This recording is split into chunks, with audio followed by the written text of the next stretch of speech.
ఎల్లిపాయలు వేసుకోవాలి. ఓన్లీ జీలకర్ర ఒక్కటే అండి, జీరా రైస్ కదా, జీలకర్ర కొంచెం బాగా దంచుకొని వేసుకోండి, బాగుంటుంది. నెయ్యిలోనే చేసుకోండి, ఏదైనా బాగుంటుంది. ఇది బాగా వేయించుకోవాలండి. ఇప్పుడు మిరపకాయలు, దీనికి ఎర్రగా వేయించాల్సిన అవసరం లేదండి. ఎల్లిపాయలు అనేటివి రోస్ట్ కావాల్సిన అవసరం లేదు.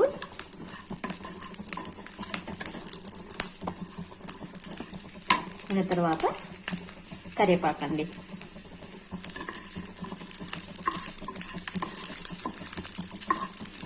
స్మెల్ వస్తుందో,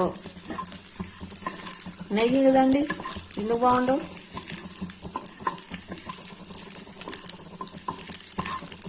ఈ విధంగా నెయ్యి తింటున్నానండి, నెయ్యి అయితే అస్సలు తినను నేను.